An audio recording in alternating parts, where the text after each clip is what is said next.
What up, sports fans? Welcome to Sports Breakers from the Cine-Men Movie Podcast.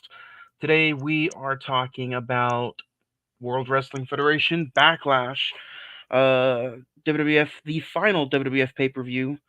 Uh, I'm your host Juan. I'm joined by the crew. Jay, what up? Hey, how's it going? How's everybody out there in podcast land? Podcast land live here on Facebook Live and Emasawa Productions YouTube channel. Man, this is a very special wrestling show near and dear to your heart.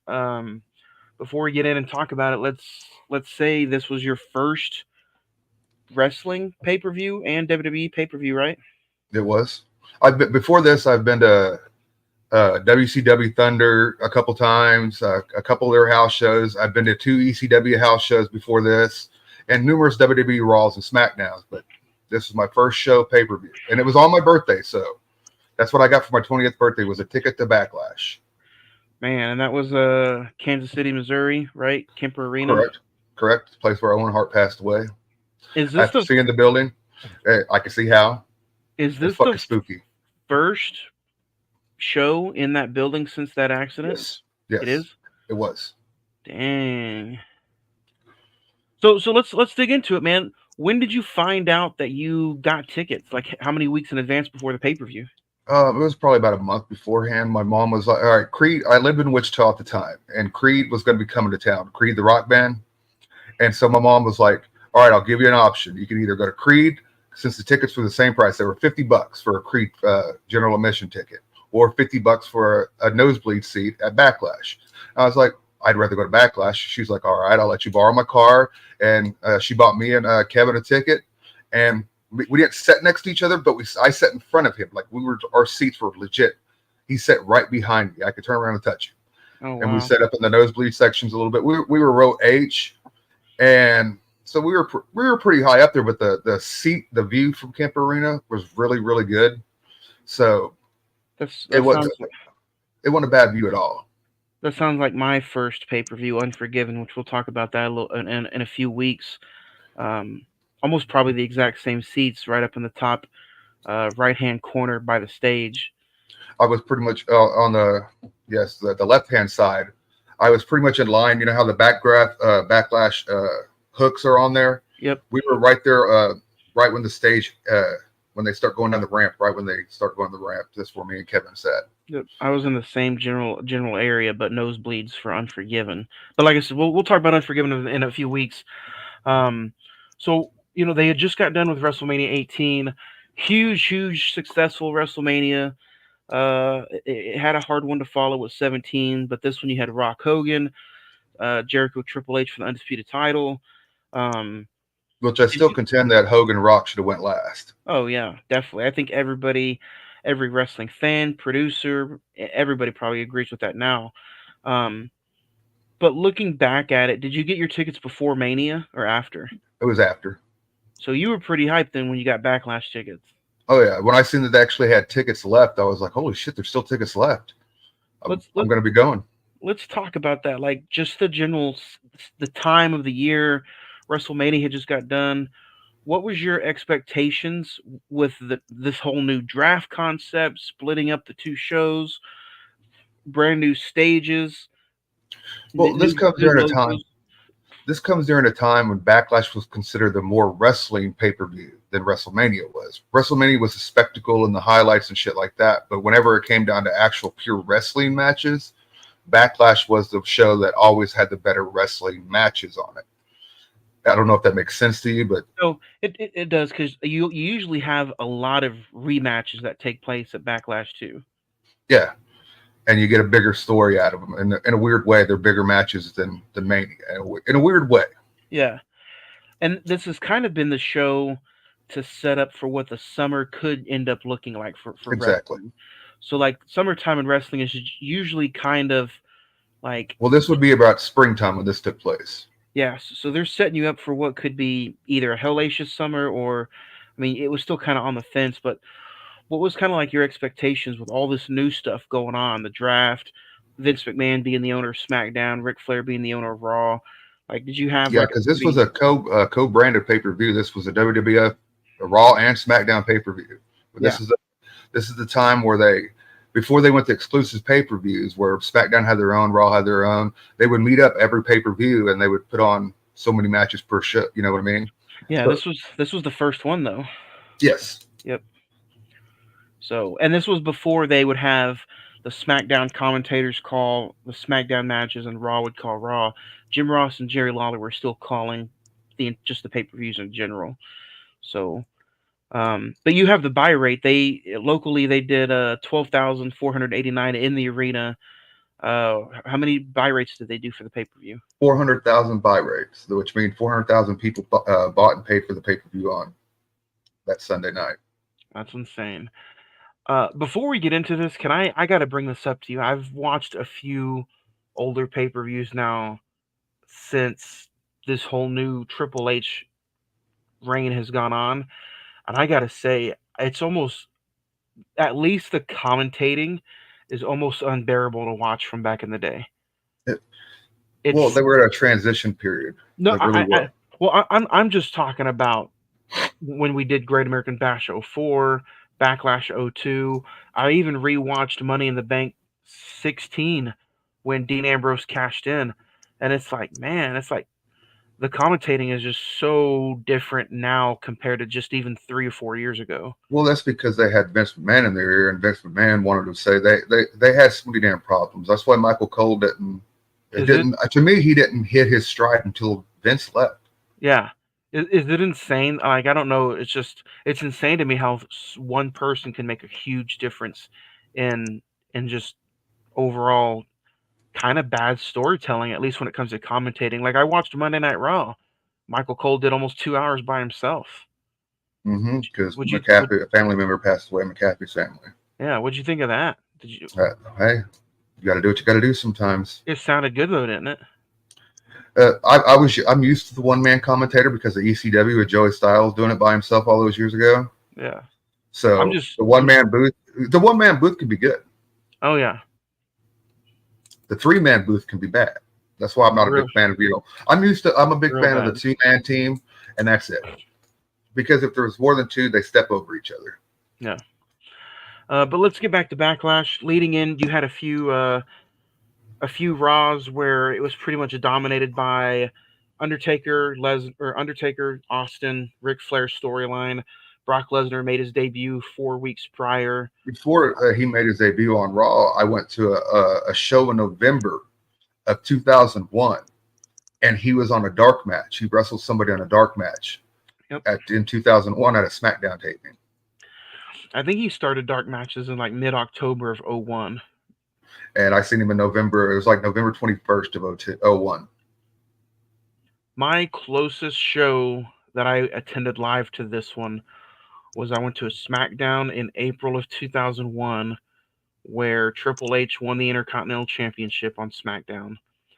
And then that's also where Jim Ross got beat to hell by Stone Cold Steve Austin. And then they always beat up Jim Ross in Oklahoma City, didn't they? And then, in June of 02, I went to a SmackDown where Triple H won a Battle Royal and beat Hogan in the same night to face The Undertaker at King of the Ring. That's cool. Yeah. So they were put on some pretty good shows. Let's get ready to dig into it, though. Can I give you my experience before we go into it? Yeah. All right. It was my birthday weekend. I'm gonna give you. It'll take about 5 minutes to tell you this little story, but maybe if that. But it all started when I said I got my ticket. My mom said I could borrow her car, so it was a Thursday night. We all went to the strip club. Me, Kevin, and a few other buddies. We went to a strip club. It was bring your own liquor night because their taps were down. So Kevin went to the liquor store, bought him some liquor.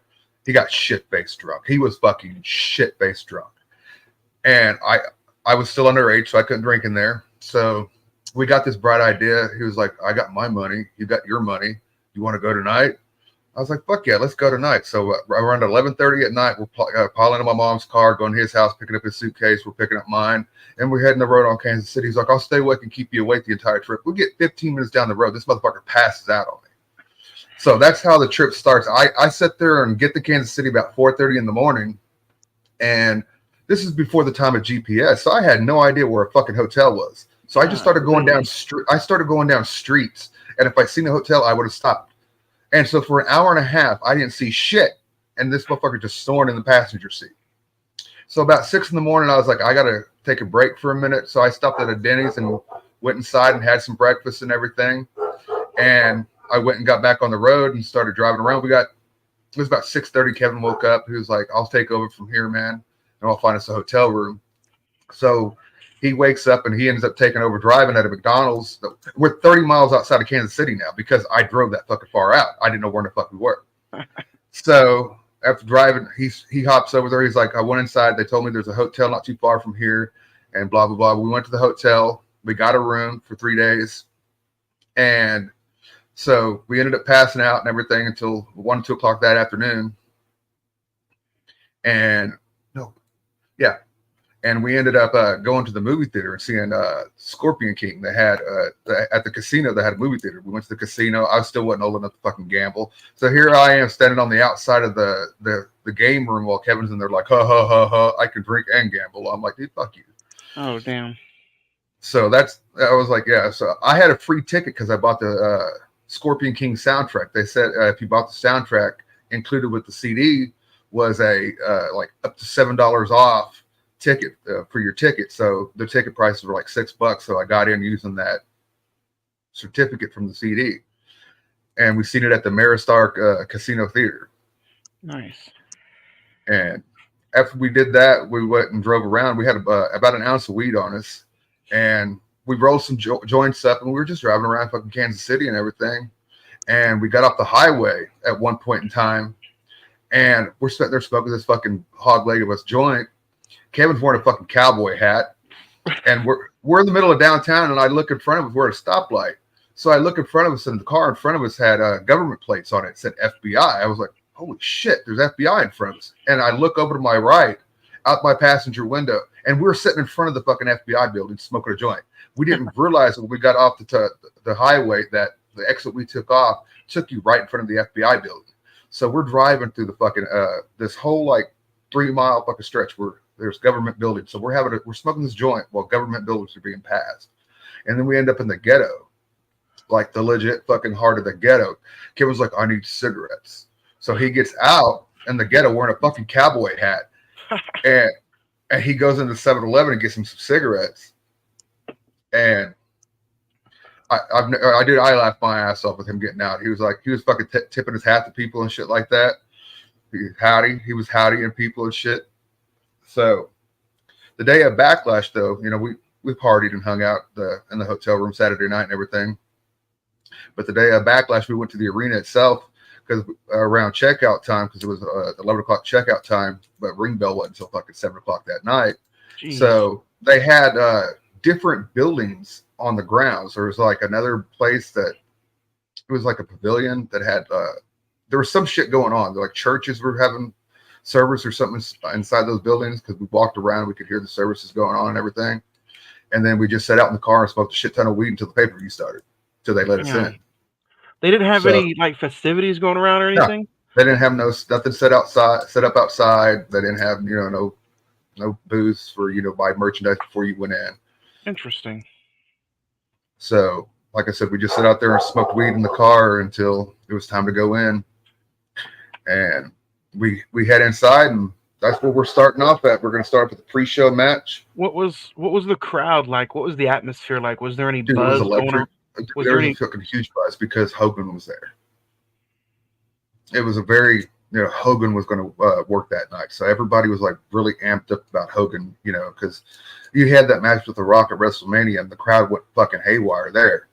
And it was no different than in Kansas City. Like the crowd was truly amped up for this show and for the main event that night.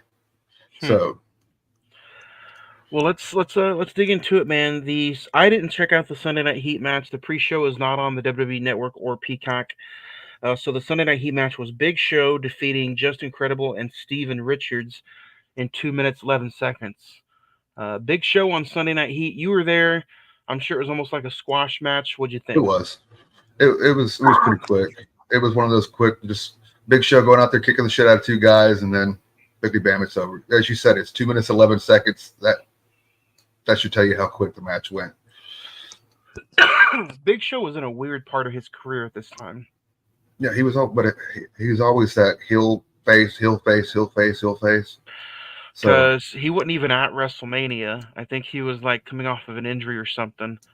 Um, or I don't know that I heard rumors they sent him down to OVW to fucking be seasoned. yeah, and yeah, Sunday Night Heat pre-show. But a few weeks later, he'd be a big heel and team up with Ric Flair, and he would actually be on the next pay-per-view Judgment Day. So um, Seeing Big Show and take on Just Incredible and Stevie Richards, it was okay. It was, eh. so speaking of Creed, you kind of got a little 2-in-1 for you didn't go to a Creed concert, but you got to go to Backlash, and Creed was the official theme song of Backlash that year. It was on the Forcible Entry CD, so you still kind of got to listen to Creed in an arena, Yeah, it which was. I am upset But because here's the they thing about Creed, though. They ended up canceling, so I made the right choice. there you go. They blanked it out in the Peacock show, so um, good opening. I love the intro video to this.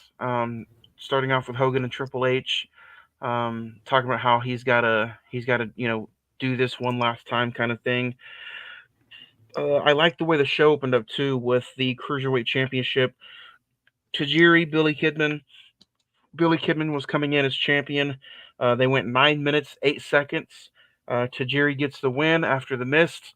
I believe rolls him up, falls on him. He was Yeah, missing pretty the eyes, fall yeah down. pretty big heel. He had Tori Wilson dressed up as a geisha girl, and she was obviously not liking it. She was terrified of him. What do you think of the Tajiri heel run here in '02? Oh, Tajiri, I was always a big fan of Tajiri. He always came across as believable. Like his kicks were just fucking devastating. You know, whenever I played WWE SmackDown or the video game, one of my finishers would be Tajiri's buzzsaw kick because you can instantly knock out your opponent with that kick. So I always used it as my knockout blow in the game.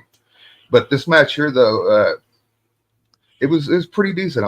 I enjoyed the hell out of it. Being there live, it was the first match of the night, getting things going, and they bring out the cruiserweights, and everybody. It seemed like everybody hated Tajiri. Billy Kidman didn't get the kind of pop that he should have gotten when the match started, but near the middle of the match, they started Kidman, Kidman. There was a Kidman chant, and the crowd started getting behind this match because they were starting to see because it was stiff kicks and shit like that. They went out there and were stiff with each other. And this wasn't your basic high flying cruiserweight match. I mean, there were some high fly moments, but this was really a really good sound Yeah. technical match, and I enjoyed it for what it was. You also got to see a new champion crowned, and that's always cool when they come to your hometown and crown a new champion because your city, your town is in the record books. So Oh yeah. overall, they used the red mist. What would you give this star rating, unless you want to talk about it some more? I'll just sit there and say, I enjoyed the match for what it was. It wasn't like you said your normal high flying cruiserweight match. It was one of your more stiffer. Just Billy Kidman kind of got his ass kicked. I ain't gonna lie, but I gave it a 2.5 stars. Nice. Yeah, I'm right there with you. I'll go a little lower. I'll give it a 2 star. Um, I enjoyed the finish. They also started doing something that was kind of different, at least at this time. I believe they did it way back when in the '90s or in the '80s, but they started interviewing the winners or losers right after this match. You being there live, you obviously didn't. You don't hear shit. You don't hear shit, but you went back and I'm sure you rewatched it for the podcast. So was it pretty interesting watching the after the match interviews? And what do you think Well, about the after the match interviews? well, after the match interviews, at least at this show, when they did them, none of them were any good. They like the Tajiri one. He came out and started speaking Japanese, and it was like, okay, Yeah, I got you, whatever. And then whenever Jazz ends up winning, I know I'm skipping ahead a little bit. When Jazz wins, she just looks at the fucking microphone and stares at it, stares at the interviewer, and then walks away.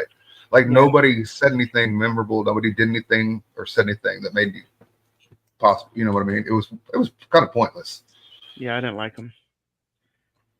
So that being said, you get a little backstage segment with Bradshaw and Farouk. They split up a few tag teams during the draft. The APA being one of them. Bradshaw NWO, Live got a pretty good pop. really.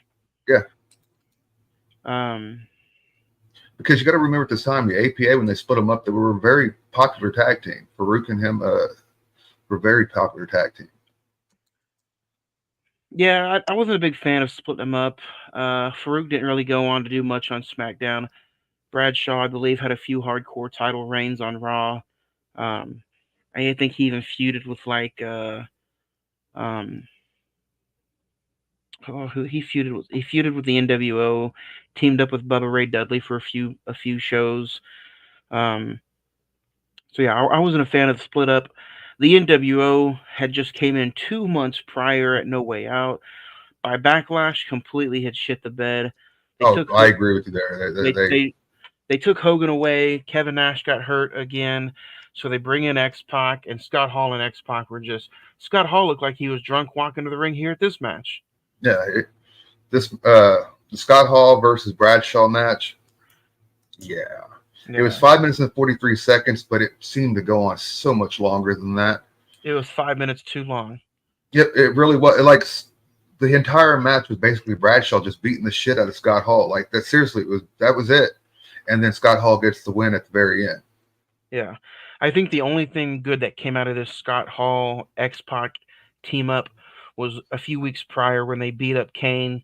Supposedly took him out for a few months, and Kane came back with the singlet and the half mask. I think that's the only thing good that came out of this NWO run. A few weeks later, they would bring in the Big Show, they'd bring in Booker T, Scott Hall would go away, Shawn Michaels would come in, and it was like, really, what is this NWO thing now? It's it's gotten So away from him. yeah, but like you said, Bradshaw loses 5 minutes 43 seconds. Scott Hall wins. I give this match a 1 star. I gave it a 1.5. I probably should have went down to a 1.2, but this match was boring as shit. Yeah. And then speaking of the next match, boring as shit too. So Yeah, you got the women's championship, Jazz Trish Stratus. They went 4 minutes 29 seconds. But Molly Holly comes out, and at the time I'm rewatching it a few weeks ago, and like, wait a minute, I thought this was a Jazz match. Molly Holly's coming out kicking the shit out of Trish, and they're going back and forth, and I'm like, was this a triple threat match? And then here comes Jazz, and I'm like, oh, Molly Holly wasn't even involved in the match. no, she just came out and attacked her before the match to kind of. Yeah, It was a reason for them to not put over Trish that night. They wanted yeah. to make Jazz look better. And they did, man. They even Trish even lost at WrestleMania, right? The month before. I believe so. Yeah, so she was on a pretty hot losing streak. Well, not But only that, she tapped out in this match. yeah, but that's also keen to how they really wanted to push Jazz. They really wanted to make her important. Um, and they But she started never off connected right. though. No, they started off right. But Jazz wins 4 minutes 29 seconds, Because being there this is still live. a period of time when they're sitting there trying to, make the women seem like sex objects, Yeah, and they're trying to, build it up that this woman's credible, that this woman can fight. Nobody gave a shit. no. Was this a restroom match? Like, did you have a lot of people leaving the seats? I don't remember, but I No. just know that I was bored during this match. Even rewatching it back, I was like, man, this match is fucking terrible. I don't care about either competitors. Yep. Yeah, they didn't make it seem really important either. Um, unless you You want to talk about it some more. No, the only thing I can say is that Trish tapped out. It was weird seeing that. Even going back and watching it was weird seeing that. But Jazz kept the title, and that was it. Yeah, So I give it a 1. Yeah, I'll agree with you. I give it a 1. Next you have a really weird and awkward Paul Heyman segment with Lita the week before on Raw, With the where panties, that was just yeah, fucking weird. yeah, he's fondling her undergarments. He brings Sniffing out them. yep, he brings out the suitcase. Brock Lesnar F5s Matt Hardy on the stage, which it doesn't matter what you're doing. That's a really rough bump. Yeah, Uh, that stage back in the day didn't fucking play. yeah. But this was it. This was Brock Lesnar's big pay-per-view debut. This was also his official match debut. Because he didn't wrestle on Raw the weeks prior. He was just interrupting matches. So Brock Lesnar defeated Jeff Hardy in this match 5 minutes 32 seconds. Man, at least on the TV, that crowd popped for Jeff Hardy. Dude, this match, even live, everybody knew, I think, in the arena that Jeff wasn't going to win. But Jeff was the appropriate opponent. You know, it was going to be a squash match, but Jeff was the appropriate opponent to put in their first time with Brock Lesnar, just because Jeff could sell and make things look really good that Brock did. And he did. He went in there and took that ass whooping gracefully. You know, that was a, because it's stopped by referee stoppage, right? Yep. He got power bombed a couple times and Jeff was knocked out. Even did backbreakers to Jeff, and Jeff made those look like they were killing him. Oh yeah, and those power bombs look brutal too. You know, Jeff got a little offense in the match, but other than that, you know, Brock just basically dominated the match. And because if you sit there and think, wasn't it just by SummerSlam Brock was a champion? Yeah. So 90 days later. Basically, yeah. Yeah. So, and look at Here we have a debut against Jeff, and then and look at the summer Lesnar had. I mean, he beats Jeff Hardy at Backlash. He beats Matt and Jeff at Judgment Day. He beats Test and RVD to win King of the Ring. He has the Intercontinental Championship match with RVD at Vengeance, and they have a really good match that show. And then he beats The Rock already at SummerSlam for the Undisputed title. Yep. So, yeah. We're about 8 matches in, and he's already champ. Yeah, huge night for Brock Lesnar. Even though the match is what it is, I'm going to give this match a 2-star rating. I'm giving it a 2.5 just because it clicked. It done everything it was supposed to do. It made Brock look like a monster. It made Jeff look still like a superstar. You know, it was a squash match that needed to happen, and it was the right opponent. And the way it ended was perfect. And if you guys want to just keep up with the times, go back on Peacock and watch the Raw after. The very first match, the very first segment is Brock Lesnar versus Matt Hardy, which originally was supposed to be Matt versus Brock at Backlash, but they changed it the Monday before. Yeah, because Matt got hurt. You know, I put that in quotes. You know, he got hurt. Yeah. Yeah. Because of that 5 bump. So I wonder if there was a reason behind that, or if they just wanted to do the Jeff Hardy at Backlash because maybe he would sell more tickets, or maybe he was more popular Hardy. Well, I've always thought that Jeff was the more popular Hardy. I know during the broken Matt Hardy finally found his groove. Yeah, but I still, even during then, Jeff Hardy came out with that half-assed Nero thing. I still think Jeff Hardy is, head and shoulders above Matt. I agree. Jeff Hardy's biggest downfall was Jeff Hardy. Exactly. Jeff could have fucking done anything in this business, but he still did. He still became WWF champion. But there's a lot of people. Since we're on the Jeff Hardy subject, we can kind of talk about him. There's a lot of people that say if he just stayed away from, the demons, that he probably could have been like a Shawn Michaels like world champion. I agree with that. So it's interesting, man. But yeah, I gave it a 2. You gave it 2.5. Yeah. I don't have it written down, but was the Chris Jericho segment next? I think it was after the Angle Edge match. Okay, so we'll talk about Kurt Angle. That's why I have it written down. Okay, we'll talk about Kurt Angle versus Edge. They went 15 minutes, 25 seconds. This was a pretty decent match. Yeah. I enjoyed it a lot. Kurt Angle ended up defeating Edge. They both had a pretty fun WrestleMania. Kurt Angle defeating Kane and Edge defeating Booker T. What do you think of this match leading up to it with the whole they were buddies, they weren't buddies? Edge had Kurt Angle. They also had the cue cards where Edge wrote on the back of them and says, Kurt's this, Kurt's that, and all that. That's where that, because that's considered a highlight of Edge's career, Yeah. One of his highlights is, making fun of Kurt Angle. And as far as the match goes, it was probably the best we could have got for the time. Between the two? Yes, meaning that they weren't both at the Edge wasn't at the Rated R Superstar phase yet.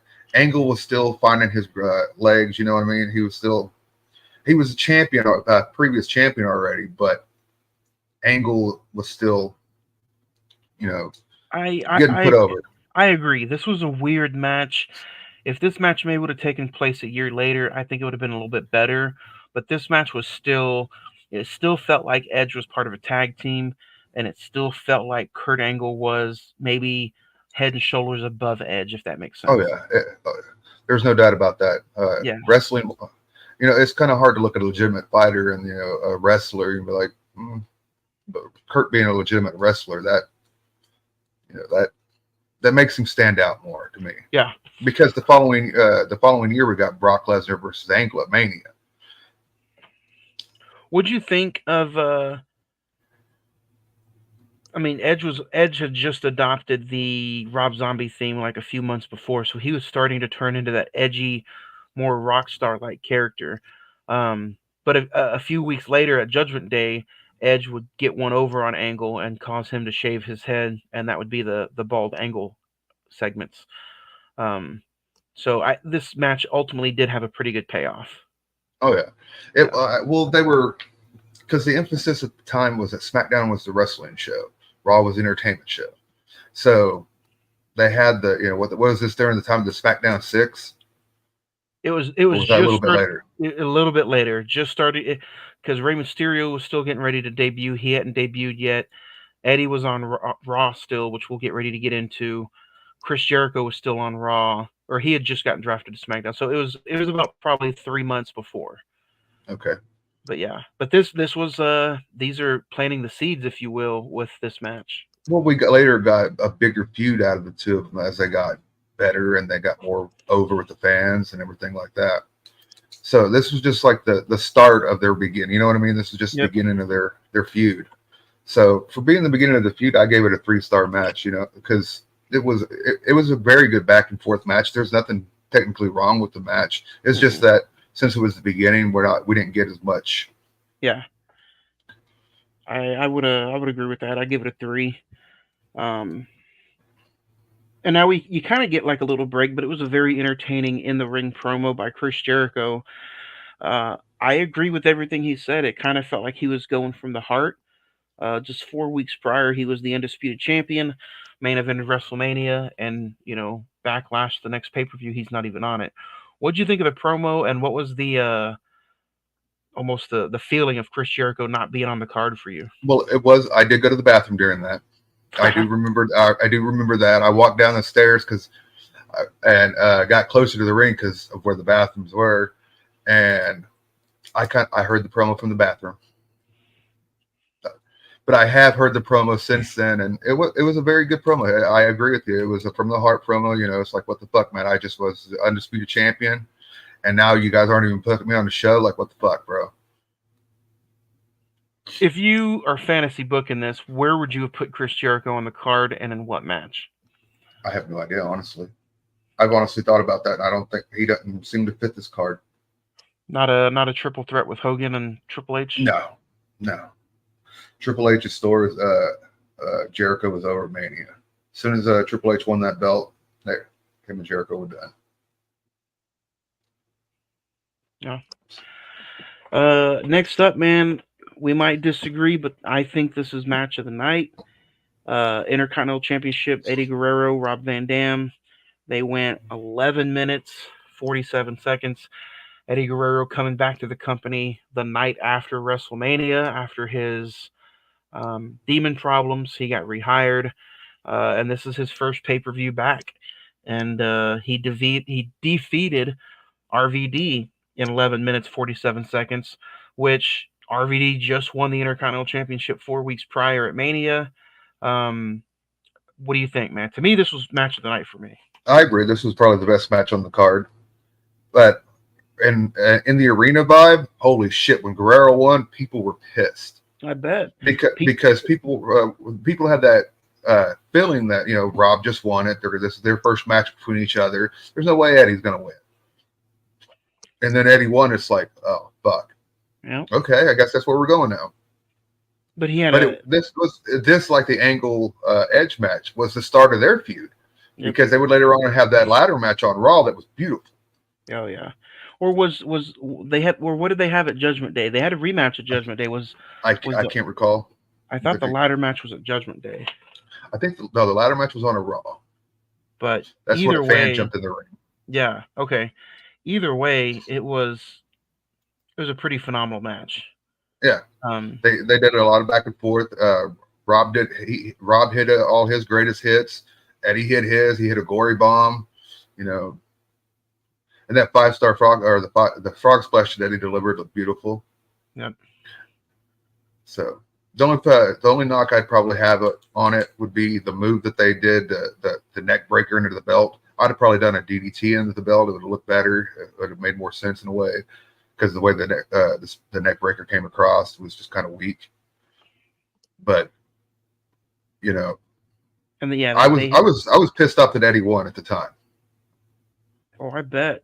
But that's the thing. Like Vince McMahon, if that's one thing I could say, like he was always like super high on Guerrero. Guerrero had a fantastic 02, 03, and then ultimately leading into winning the WWE title in 04. But like, yeah, if it wasn't the Intercontinental title, it was the tag team titles, European. European.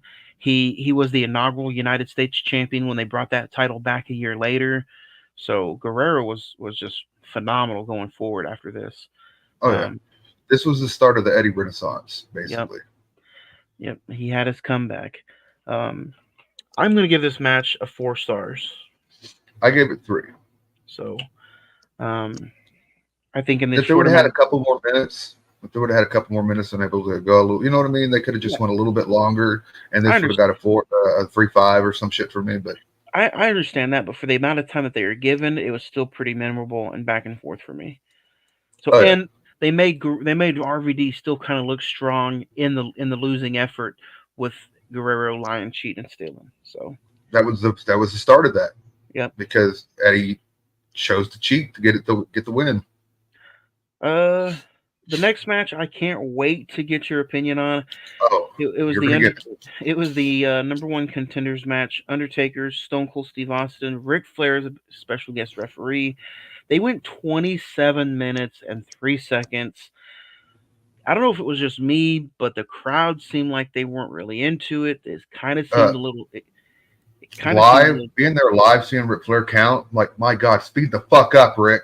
Yeah, For fuck's sake! Like the I was, dude, this match bored the shit out of me live. yeah. It was not one of the No, best Stone Cold Undertaker matches they've ever done. I it think this is it probably the weakest they've done. it bored the shit out of me watching on TV. I think the crowd was just in it for the entrances. Other than that, it was to me it was a Well, complete the snooze crowd was fest. into it when they got out in the crowd. You know, when they wrestled out in the crowd and everything. The fans, you know, in proximity to the wrestlers, they were into it. But to me, the match was a snore fest. It was a snore. Ric Flair was my biggest problem in the match. Is it me, or is when Undertaker had this American Badass gimmick, he felt just I don't want to say this because I know people listening or I've never stepped foot in a ring, but like he felt a little lazy during this time, I agree with you. if that It, makes sense. yeah. Well, Austin at this point in time was beat up beyond comprehension at this time. You know, if you look when he walks out, his right arm's kind of hanging there. You know, when he walks out to the ring, you know, he is beat up. That's probably why he didn't get the win. Yeah, But and this was uh, just I think this was only like 8 weeks later. Austin would take his ball and go home. That whole storyline kicked yeah, off. because he was pissed that he had to wrestle Scott Hall at Mania instead of being in a big match. Yeah, And I agree with him. You know, he was a big name still, and Scott Hall and was a and he also had they wanted him to job to Lesnar on Monday Night Raw with no build. mm-hmm. So, but I mean, talking about Austin at this point in time, I mean, man, if he didn't leave, you could have had so many, just maybe one final hoorah for him before 19. He could have got back in the ring with Shawn Michaels. He could have had a match with Hogan. He could have had a proper build with Lesnar. Austin could have had a fantastic 02.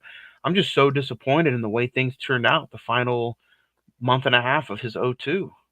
Yeah. I don't And put it's blame Vince on. McMahon. So I would have walked out myself. I ain't even Yeah, bullshit you. yeah, no, I mean, now there's no blame on Austin for me. Um, Being a fan and watching it, I'm just like, man, what happened? And then years later, obviously finding out, and I'm like, man, what was Vince McMahon drinking? Or who had Vince McMahon by the balls at this time? Was it Triple H? Was Triple H having a No, reason with Triple H. Austin? No, Triple H. Triple H was just coming back from injury, so and he, you know, he was still trying to You find could his have footing. You could have finally had that Austin Triple H build because this was. I mean, they still never even properly finished off the when they had that 2-man power trip. Because Triple H got hurt, they had to Yeah, end it right then and there. Yep. yeah. You could have had another Benoit Austin story go on. Man, there's just so much that could have happened, and uh, yeah, it's pretty bad for Austin at this time, including this match. And man, 30 minutes, come on. They could have cut this match down by 5 or 10 minutes and gave it to Eddie Guerrero and RVD. I'm not even bullshitting you. They could have Yeah. given you another match. So Um, far, the match times, if you sit there and paid attention, the match times have been, 5 minutes, 4 minutes, 5 minutes. We were basically getting Raw and SmackDown matches on a pay-per-view, yeah, yeah, and and not even good ones either. no, but you do. I mean, Austin has his 6 weeks downhill spiral after this. Undertaker, it's almost the opposite, man. He goes right up. He wins the undisputed title a month later. Has kind of a decent match with Triple H at King of the Ring, and then he ultimately loses the match, the title in a triple threat match to The Rock and Kurt Angle. A funny, interesting thing about that pay per view, though, about Vengeance, is the original Vengeance poster had Stone Cold Steve Austin's head in the middle of the Vengeance V. So I kind of would be interested to see what plans were for him going into SummerSlam or that Vengeance pay per view. I Maybe agree with that. maybe it was supposed to be The Rock, Austin, and Taker. Who knows? So No, I gave this match a 2-star rating just because, I guarantee that's a little more generous than what I should be with it. You know, and the crowd just seemed dull on TV at least. being there live, dude, the fans were pumped because Austin was there. You know what I mean? That Oh you yeah, had of that course. feeling that, oh hell yeah, Stone Cold's wrestling, but it just felt, the whole match felt off because they wrestled each other at SummerSlam '98, and that match was great. That was You know, fire. but this one was just like they both were going through the motions. They didn't give two shits. Yeah, I could agree. I'm gonna give this match. Honestly, it's sad to say, but I'm gonna give it a 1.5. It was just honestly bored the shit out of me. So I can uh, see that. next up, probably most underrated match of the night. Nope. Tag team. No, Nope. to me, tag team match was kind of decent. You had the tag team titles. Billy and Chuck defeated Maven and Al Snow. 5 minutes 58 seconds. At least going back and watching it, when it was hitting 1, 2, and you had a near fall, dude, the crowd was counting with every single near fall in this match. I don't know if it was that they were just ready for this match to be over, but it's almost like they really were cheering for Maven and Al Snow to win the tag Well, titles there. the Tough Enough thing had just ended. I think they were heading into the second season of Tough Enough or something like that during this period. And Maven, believe it or not, Maven was over. Maven Oh was yeah, truly over with the crowd. The fans. Because they used that storyline. They basically, people would watch Tough Enough, and they would see, they would see the guys, and they'd get to learn their personalities and their characters and everything like that. And Maven came across as a good, genuinely good guy, yeah, and Al Snow came across as a good teacher. So and Al Snow had always been popular for years because of his head gimmick. yep. And, fans always loved, give me some head, The they crowd wanted was Al Snow. the crowd was into it though. The crowd was into it, but I just thought the match was sloppy. It was pretty much a bathroom break. It didn't have any rhyme or reason. It just was put there as a breather between the Austin Undertaker and the main event. And if anything, I would have you could have changed up the card a little bit, and I don't know, you could have stuck something else there, but Well, it was a bathroom break match. at least to me, this was better than the Scott Hall Bradshaw match and the Jazz Trish Stratus match. I found this match to be the worst match of the card So because it was so quick and it had I didn't give two shits about it. Billy and Chuck as champions, I never their whole little being gay gimmick that they were supposed to be going on with them, like they they were had a lovers pretty or some shit. They had a decent run, but it was just they who cares? yeah they did have a pretty deep run. Uh, I think they were tag champs from February to like maybe July. Well, they had that whole gimmick where they have a union, like a marriage between each other, Yeah, and Eric Bischoff was, they had they the introduced 3 minute warning. yep. You got to So admit though, it was pretty hilarious when they did the calendar photo shoot with Tori Wilson and Don Marie. yeah, the gimmick was all right. I just didn't. I've never been a Billy Gunn fan, even when he was a single star and going up the year when him and Road Dogg were doing their thing. I Yeah. liked him as a New Age outlaw. He was all right then, but Yeah, he had never. I agree. He to me single star. He was never a good singles guy. oh no, I don't know if that has to do with his asthma problems because that's why they always try to stick him in a tag team because he had asthma issues. But I kind of thought this match was just decent. Just because the crowd with the near falls made me just keep my eyes on it at least. So and then you had Rico. This was Rico's debut, I think, his pay per view I'll tell you a debut. story about Rico. This Uh oh. dude, when no, I'm going to be nice to Rico. Rico used to be an ex Las Vegas police officer, and uh, when I would go to shows in Wichita, when he was going to those shows, he legit come outside the gate and hang out with the fans and take pictures and autographs with them. And he knew a couple people that were in the crowd because he saved one of them's father or brother or some shit. Like I can't remember who he saved. So they became friends, and so he would show up to Wichita, and he'd come outside the gate and hang out with us all for a good 30 minutes and stuff. Oh wow. The security guards were like, "Do we need to follow you around?" They're like, he's like, "No, these are my people. I got it. I don't need you." And dude, it was a awesome thing to meet him. I met him a couple times, and he was polite and nice. All right, He I had done gotta American Gladiators, I gotta Rico Constantino. I I gotta remember ask. that American Gladiators. Those are gimmick sideburns, right? No, No. those were legit. He wasn't bad in the ring. He was pretty No, decent. no, he was pretty decent, but his gimmick was shit. That's true. I look at him and I see somebody like Rob Conway. What Rob Conway did Yeah, when he was like just look at me guy. yeah, I look at that. So and that wasn't a very good gimmick either. no. But he But was a stylist. yeah, for me, this tag team championship match, I'm gonna give it a 1.75. I'm giving him a point 0.5, bro. I just So did not care. And you got to our number remember, I'm there live, and I don't give a shit. uh main event time. Oh, the general crowd there when that shit was going down. Holy shit! And you could tell on TV, but even with the fake music over Hogan, because he at the time he had the Jimi Hendrix song, but when you're watching it live, they use the fake generic song, and it still kind of cuts over the crowd. But you can definitely tell his crowd reaction Oh, was a bro, lot louder than Triple H. I've been in the crowd. Been in crowds that you know Triple H is working, Austin is working, you know, doing their thing when they were at their height of their popularity, and this pop was fucking huge. When that the Hogan music fucking hit, whenever he came out to challenge Triple H, dude, the fucking place went berserk. Like no shit, the place went berserk. This match, if we could talk on a personal level, this match pissed me off because I was always a huge Triple H fan, and he had just got the belt back, almost like the RVD thing with you and Eddie Guerrero, and I was just not ready for him to give up the belt. Even though I got it somewhere back here, even though they had just got done giving him the new undisputed title, I'm like, man, I don't want to see Hogan win it. And the match is what it is, but there is so much poppycock at the end of the match with Undertaker interrupting and Chris Jericho Jericho. interrupting. I didn't understand that whatsoever. Chris Jericho was trying to help Triple H to win, and The Undertaker was trying to help Hogan to win.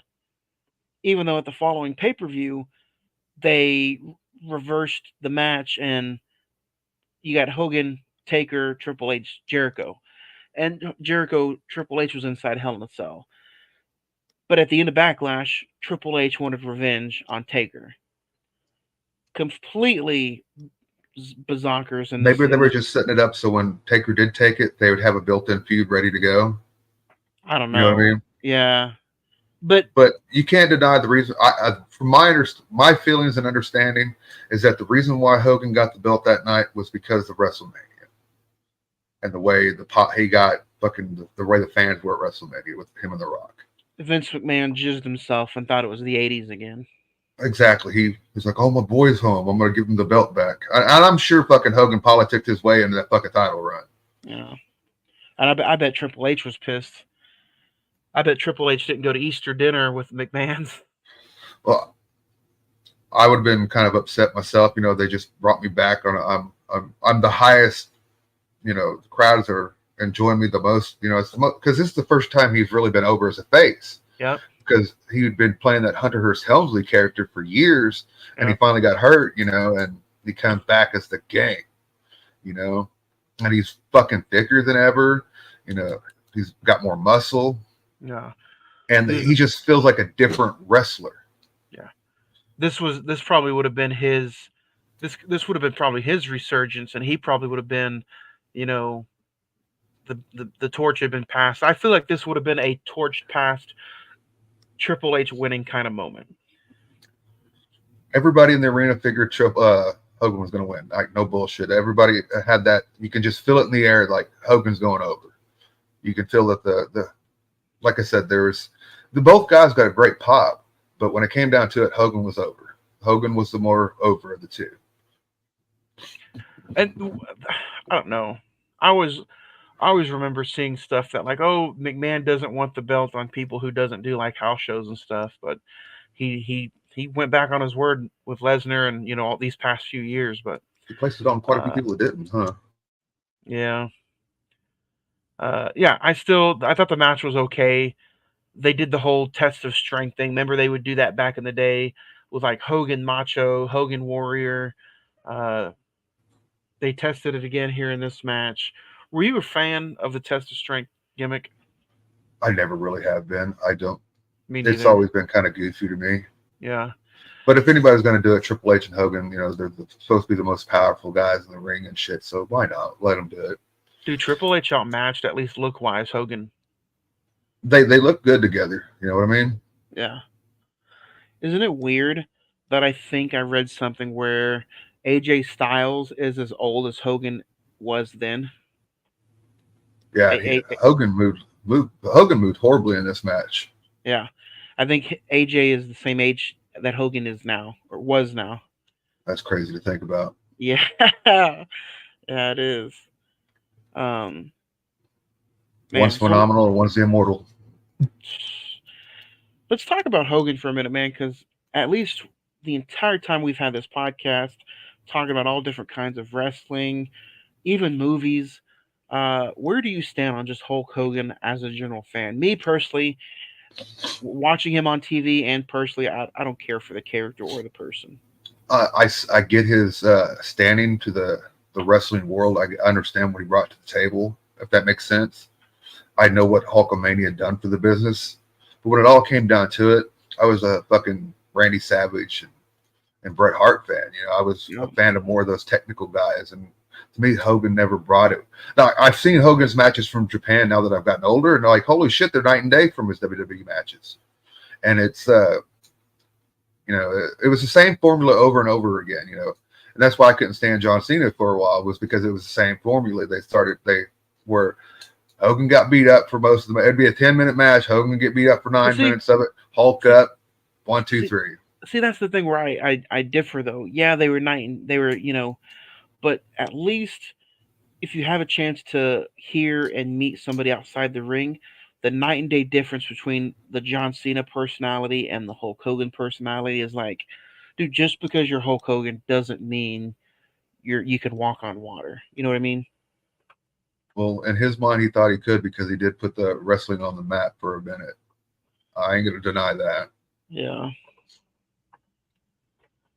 Then he got And canceled, but, yeah, what was up with that too? I know why he got canceled, so we don't have to really go there.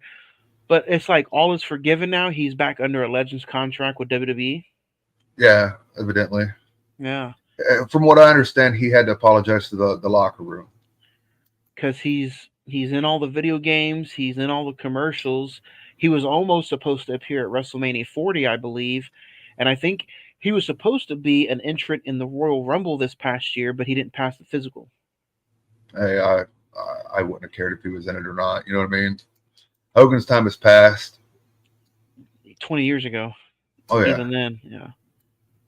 But the night, even me, being a Triple H fan, when Hogan won the belt, I was like, fuck yeah, that was cool to see. Hogan won the title on my birthday, bro. I can sit there and Oh, it was a genuinely hell yeah moment for me. yeah. But I Oh, I'm not a big fan of the character, but I bet. No, I bet, that being on your birthday, seeing a new champion in the home state, technically Kansas City's Missouri, but still, yeah. uh, what was it like? Triple H got hit with the chair by Taker. Taker storms off. Triple H got pissed, shook Hogan's hand. Triple H takes off. Hogan, at least on TV, doesn't hold up the. He holds up the belt for just a quick second, then he puts it back down, and he does his regular Hogan thing.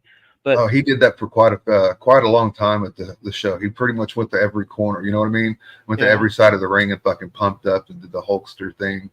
how long? How long So after? How long were you? Was he probably in the ring for? after the show went off the air, I'd probably say a good 5 to 7 minutes Oh, okay. doing the Hogan poses and shit like that, going from like each side of the ring, getting the Anything? crowd hulked up. Anything interesting or fun happen after they probably just announced drive safe? We'll be back. Have things for a good night. No, they didn't say nothing to anybody. They just Hogan walking up the ramp, and the house lights came on, and everybody was just it was over. Hmm. Me and Kevin sat in the car smoking a joint, waiting 30 minutes for the parking lot to clear out. Oh yeah, It took that long for the parking lot to clear out. those are always fun. But all in Uh, all, for having a show on my birthday, even though there were some real kind of matches on the card, I still give this pay per view a 2.5 out of 5, oh, just let's because let's rate the undisputed title match first. I gave it a 2.5. Oh, that was okay. I'll agree. Well, the whole show I give 2.5 as well. What about well, okay. So the title match, yeah, I give it 2.5 as well. Um, and you know what? I think I'll But have to this match agree. didn't feel as long as the Undertaker Stone Cold match, though, It even though it was wasn't. only 5 minutes shorter. Yeah, 5 minutes shorter. I think it was maybe because all the hoopla, all the finish, no Ric Flair counting the pin. Oh yeah, the Ric Flair kind of pin thing was just fucking dull and boring. Yeah. Both Taker or both, like I said, Hogan and Triple H had pretty good, decent Judgment Days though. Triple H would go on to beat Jericho in Hell in a Cell, and Hogan would lose the title to the Undertaker. They So, played hot potato around this time with that belt, didn't they? oh man, it was Because if you terrible. sit there and think, what is it, the following pay per view, or the pay per view after that, The Rock wins it, and then after The Rock wins it, he loses it a month later to Brock. So yeah, in that same year, in that one year, you had Jericho, Triple H, Hogan, Taker, Rock, Lesnar, Big And Show. Lesnar, I thought Lesnar kept it until the following WrestleMania. No, Big Or Show, no, Kurt that's right, he Angle. won it back. He Yeah. won it back to Kurt Angle. That's right, So you had 8 world champions that one year. one a month almost. Yeah. So, but But no, all yeah, in all, I but think all in all, like I said, I give the whole show about 2.5 though. yeah, I'd give it a 2.5 as well. Um, Like I said, it was cool to be there live. It was my first pay per view. I've never been to Kansas City before, so it was cool to be there. But like I said, it was just cool that I was pissed about Eddie winning because at the time I was like, "There's no way in the hell they're going to give that belt to Eddie just coming back in and shit like that." I was wrong. Like you said, Vince was always high on Eddie, and then just Hogan winning the title on my birthday. It could have been anybody winning that title on my birthday. It was a title change. I thought it was cool, but yeah, that is pretty cool. Two of their biggest belts changed hands that night. So yeah, and that was the undisputed title. They had just got yeah, done making it into one. So yeah, because at the previous pay per view they still had the double belts, yeah, or not would you? previous pay per view. It was Yeah, it was previous WrestleMania. Triple H won both belts. okay, Yep. So this was the new undisputed.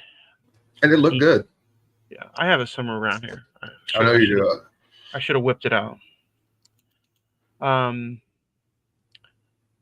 yeah, man, that was a fun pay per view, and at least you had a good experience live. Like it was something that you'll never forget, and it's pretty awesome pay per view. let's talk a little bit about what happened 2 weeks later. Sure. 2 weeks later on Raw, they took the F out and went to WWE. What was your original thoughts on that? I was like, are people? Is it going to lose people? Or people? They've been WWF for so long. Now they're WWE. So it's just like, okay, whatever. Because I do hate some of the revisionist history that they tell whenever they sit there and talk about the WWF. Whenever it was WWF, they just still call it WWE now. They just completely like got rid of the WWF, name completely. But I think it was because they were sued by the World Wildlife Foundation, so they just said fuck it and just Yeah. Even though their trademark at the bottom of the screen had always said, World Wrestling Federation, and then in parentheses, entertainment. So, and I'm surprised it didn't, because also like way back in the day, wasn't it like Worldwide Wrestling yeah, Federation? yeah. Yeah. It was WWWF. Yeah. So